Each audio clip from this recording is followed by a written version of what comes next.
Winersa niya ako.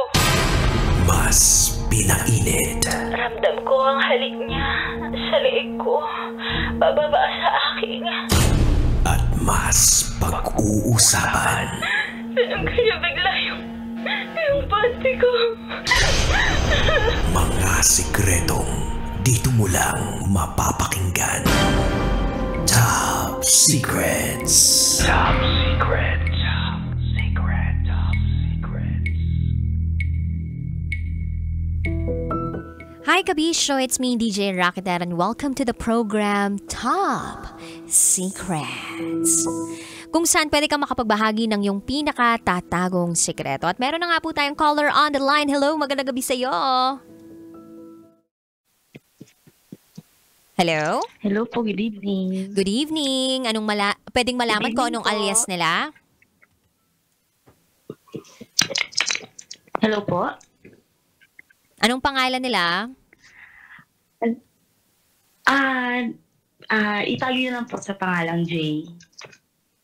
Jay. Ilan taon ka na, Jay? Jay po.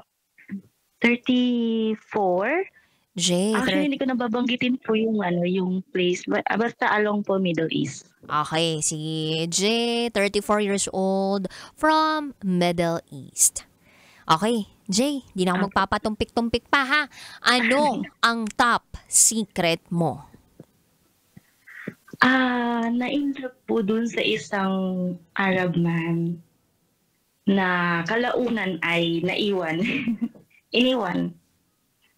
Oh, na-inlove ka sa isang Arab man and then eventually iniwang ka.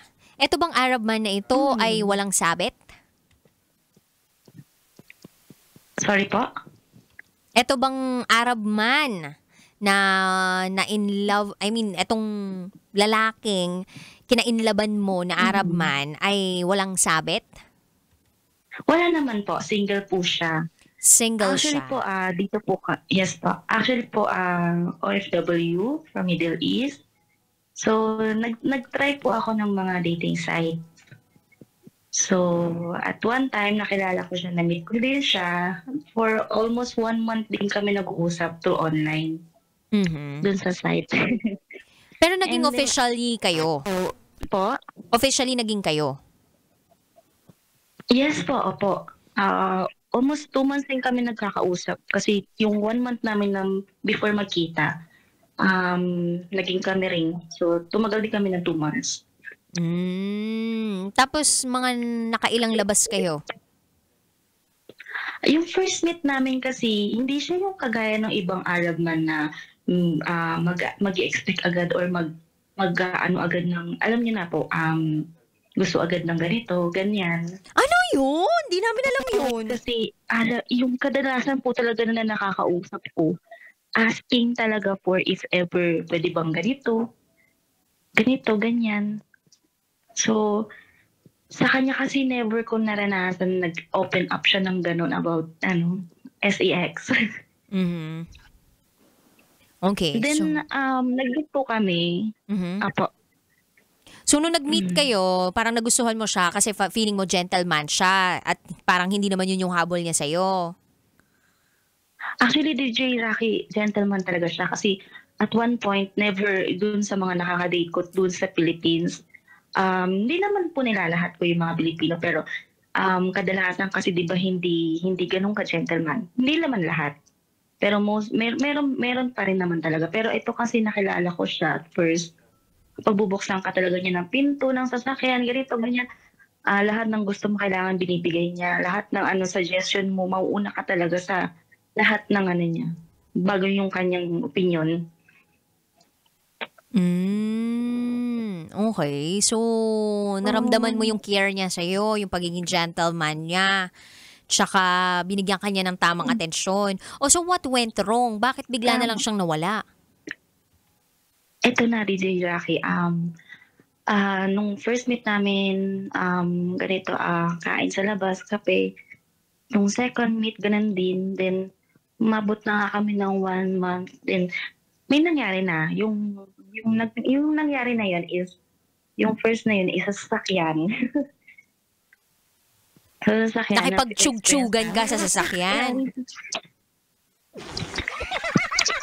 So, and then after a week, nag-trading kami ulit ng sasakyan ulit. Doon ulit kami sa sasakyan niya. Bakit wala ba siyang pang-ano? Wala ba siyang pang-check enjoy?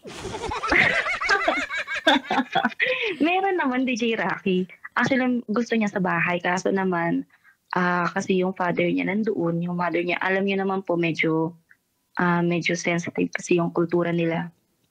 Kasi pagdating sa ganito, tapos Pilipina pa ako. So, hindi, sa family niya, unacceptable talaga. Pero, gusto niya.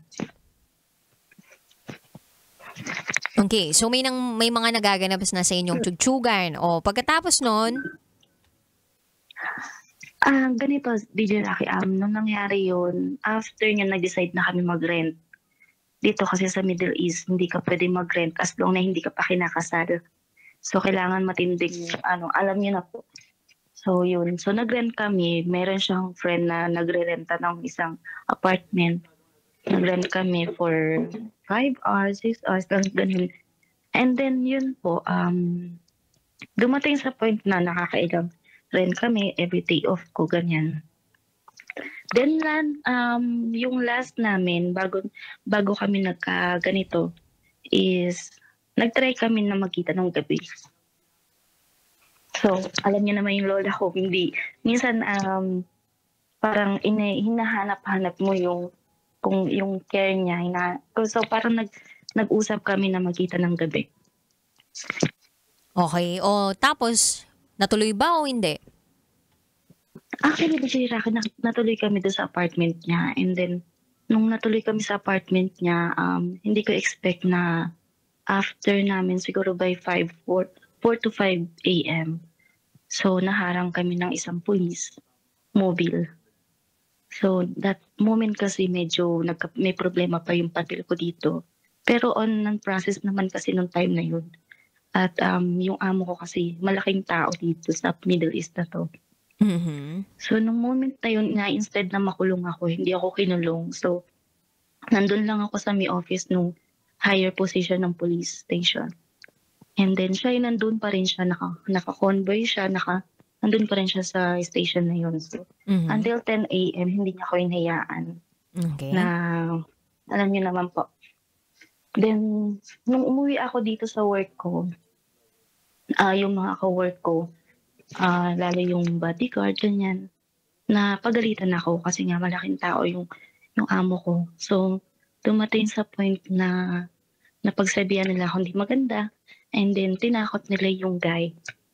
Na sabi na pagka nagkaroon pa ng communication, it's either ako yung magkakaproblema o siya yung bibigyan ng problema na pwedeng ikasira ng buhay niya. So, parang pinapili siya. Pinapili po siya kung ano yung ano niya. So, Kung magkakaproblema siya o ipaglalaban niya yung pagmamahal niya or parang nararamdaman niya para sa'yo, ganun ba yung interpretation mo doon? Opo, pinipili siya kung magpapatuloy yung communication namin is magkakaroon siya ng problema na pwede silang gumawa ng problema about sa kanya. Oo, kasi hindi kayo Sa kasal tapos residence nagsasama kayo, ganun. Or I mean, kumbaga, di ba, bawal yung ganun. Kumbaga, pwede kayong mahuli, pwede kayong makulong kapag ganun yung napag-alaman o napag-imbestigahan ng mga opisyalis dyan, di ba? Tama? Maigpit sila pagdating sa ganun. Tama po. Actually, DJ Rock na siya kagaya nun. Tama po. Mahigpit sila. Especially kapag nahuli, hindi kagaya, di ba, sa atin po medyo, although hindi naman tayo ganun calibrated, pero may mga times or instances talaga na nagagawa natin sa sakyan, sa mga places na hindi, alam niyo naman po, yung mga private yung may mga thrilling public places, place. ganyan. So, unlike kasi dito, kapag nahuli ka nila, DJ Rocky, kapag ka nahuli kayo, especially din sa sakyan, either makukulong kayo ng ilang buwan. So, hindi either, totally makukulong talaga kayo. Mhm. So, yun po, So, buti na lang pinipili meron ko ka ding ako, boss na sarili niya. Tsaka buti meron kang employer na medyo mataas yung katungkulan kaya hindi natuloy yung pagpapakulong sa'yo. Di ba sabi mo may problem ka dun sa mga papeles mo? Tama ba? Yes po. So, yun yung naging Actually, issue sa'yo kung bakit ka hinuhuli. yes po, Tama opo. ba? Yun ba yun? Yes po. Kaya ako Okay. nahuli kasi dahil dun sa papel na hindi ko expect na hindi pa pala nila natatapos or hindi pa Okay. tapos yung process. Tapos, kumbaga nalaman lang din nila nung araw na yun na nahuli ka na merong guy na umaaligid-aligid sa'yo dahil nga sinamahan ka niya all throughout the day. Mhm. Tapos nalaman ng employer mo na may nilalandi ka o parang may lumalandi sa'yo. Kaya pinagsabihan na yung Actually, lalaki. alam naman po nila. Oh, so bakit kaya ganun yung naging nung employer mo? Natatakot ba siya na makaalis ka bigla dun sa poder niya? Ganun. Tapos biglang sumama ka na dito kay Arab man? Palagay mo ba may ganun silang kinakatakutan na parang biglang mag-asawa na kayo? Ganun. Kasi ang pinunta mo dyan, syempre magtrabaho ka, di ba? Hindi naman may iwasan kapag nagkain laban na. May iba na yung focus mo. Po, sama po. Hindi mo naman kasi po talaga pwede mapigilan lalo kapag na-fall sa isang tao. Lalo't mag-isa lang kasi kami dito. Oo. So ngayon, hindi na Siyempre, may nakikipag-communicate sa'yo yung lalaki? As in, in-stop niya? Naka-block ka ba sa kanya? O ikaw mismo hindi na rin nagre-reach out sa Actually, kanya? DJ Rocky, nag-usap pa kami nung time na yun. Anong sabi niya? Actually, nag-usap pa kami nung time na yun na tinatawagan daw siya, ganito, ganyan. Kung magpapatuloy is pwede siyang gawa ng problema. And then Kaya mo nga nalaman. Oo. So after nung pag-uusap na yun, na parang bina-blackmail siya ng ng employer mo, ano nang naging action niya? At anong nang sinabi mo? Yung una, DJ Rocky, ayaw niya. Ayaw niya talaga. Hindi pa siya tumitigil. Pero nung time na, hindi ko alam kasi nasa CID, tama po ba? Yung parang kayang mag-detect ng mga ng mga messages or alam niyo po, kapag kami Parang yung encrypted number mo, something, kaya nilang ganon? ma-detect kung sino yung mga nakaka-chat mo. Yung Nasa mga ganung encryption posisyon codes, siya. whatever, ganon? Opo. So, dumating sa point na ang hirap din kasi DJ Rock, lalo kapag na-fall ka talaga sa tao kasi iba talaga siya. Iba yung niya. Hindi about sa sex, hindi about sa lagi kami magkausap, even gabi-gabi na about movie, ganito. Pero never kami nag-open ng topic about sa ganito. So, yun, medyo mahirap. 2 months na nakalipas pero until now, na dumadaan pa siya sa isip ko. Kumbaga hindi ka pa nakaka-move on. Pero hindi pa talaga siya totally. Until etong time na to, nag-chat ako sa kanya ulit. Kung kamusta, sabi niya, okay lang naman ba siya? Then, kala ko okay na kami. Na payag na siya na magkausap kami ulit. Pero nung siguro mga lang, half hour, 1 hour lang kami magkausap. Sabi niya hindi na talaga pwede. Sa kanya na mismo Meron nang na galing daw na yan. hindi na talaga pwede. Tukan. So parang bilis. Parang ang bilis na. So, ayun po. Medyo nakaka lang talaga kasi nakakalungkot lalo kapag mag-isa ka lang dito sa trabaho. Tsaka na-in-love ka di ba? Na-in-love ka, feeling mo talaga napaka-gentleman niya, which naramdaman mo naman yung pagiging gentleman niya, sinamahan ka nung time na nagkaroon ka ng shit sa buhay. Talagang panira lang tong employer mo, di ba, na pinagbawalan kayong magkasama. Buti hindi mo naiisip na parang sisihin tong employer mo dahil sa ginawa niya sa love life Kaya mo. nga po. Wala actually, DJ Rocky, wala na. Hanggang ngayon, andun pa rin yung regrets na mabalik pa, yung ganun. Pero pag iniisip ko na siguro tama. Napuputol-putol ka na, ha? Kaso, parang, Sige, kaya mo yan, po, kaya mo okay yan. na po. Actually, paputol-putol ka na. Pero eto na lang, Jay. Meron ka bang gustong sabihin dun sa mga employer mo? Kala mo naman nakikinig sila ng programang to, no? Hindi ko sure kung nakikinig na naman yung Arab man sa programang ito, diba? Para bigyan mo siya ng message eh. Pero, Nakakaintindi ng Tagalog yun, DJ Rocky. nakakaintindi. Sige, bigyan mo na ng mensahe ngayon. Bigyan kita ng 1 minute para bigyan mo siya ng mensahe. Tapos, i-wrap up na natin to. Go ahead. Hindi, wala naman na, ayun nga lang. Ano bang tawagan ninyo? Nandun pa rin yung regret na. Ano ba yung tawagan ninyo? Kasi DJ Rocky, yun dito kasi sa Middle East, ang tawag dun sa lalaki na sila ulo is Majnun. Ano? Majnun. Majnun? Tama ba ako? So, Majnun. sa babae naman, ang tawag nila, Majnuna. Akala ko Habibi ang tawag. Ang Habibi, grabe, DJ Rocky, ang Habibi is my love. Oh, sa kanila. Hindi ba yun So, yung tawagan hindi kayo magtawagan. Hindi kayo ganun. O sige, tawagin mo siya sa tawagan ninyong dalawa. Go ahead, tapos magbigay ka na ng message. Total ka mo, nakakaintindi naman siya ng Tagalog. Tapos kapag na-upload to dun sa Love Radio YouTube channel, send mo na lang yung link sa kanya para sabihin mo, tumawag ka kay DJ Rocky para maibsan yung bigat na nararamdaman mo. Go ahead, 1 minute ang para sa'yo. Ang bigat kasi. Go. Ang bigat kung gaano kabigat siya. Charot lang po. Hindi, wala naman si DJ Rocky, ano lang siya. Sa akin, yung regrets na, nandito pa rin yung regrets. Parang nagsisisi pa rin ako na sana hindi, kasi DJ Rocky actually dapat Sunday, dapat kami magkikita kaso nag-file siya ng leave kaso hinayaan ko maging Thursday. So, dumating sa point. So, parang nandun yung regrets na sana hindi ko na lang tinuloy yung pagkikita namin nung gabi. Kasi meron naman kami naka-file na leave para magkita. So parang yun na. Sana masaya na siya. Kasi parang meron ng bagong profile yung kanya. So yun lang po. Medyo nakakagaan lang. Nailabas ko lang yung saloobin ko.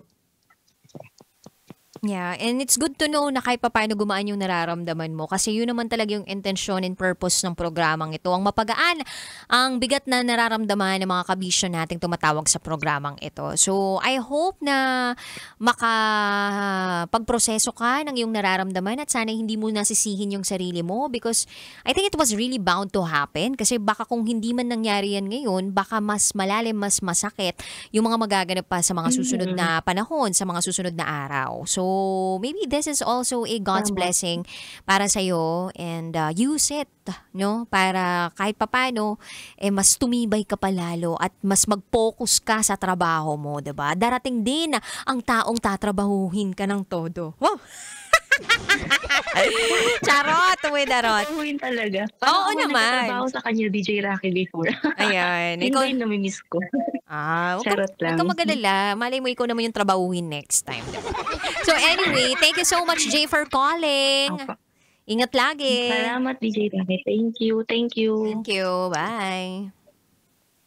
At yan po si Jay from Middle East na nakapag-share ng kanyang top secret. At meron na naman po tayong caller. Uy, si Jay ba to? Tumatawag ulit? Ay, napindot lang siguro. O meron pang isang tumatawag. Pero mamaya na natin sasagutin, no? Tuloy-tuloy pa tayo sa pagtanggap ng tawag dito sa Top Secrets. Again, kung meron kang pinakatatagong sikreto or baka meron kang kinikim-kim na sama ng loob, kailangan mo ng tulong dahil nga meron tayong pinagdaraan ng sakuna dahil sa hagupit ng bagyong Christine. Tawag na sa aming Viber line 0916-529-5595. Kapiling nyo pa rin si DJ Rocky at kayo nakatutok dito sa 90.7 Love Radio. Kailangan pa bang i-memorize yan? Basic. Kailangan pa bang i-memorize yan? Love Radio. Basic!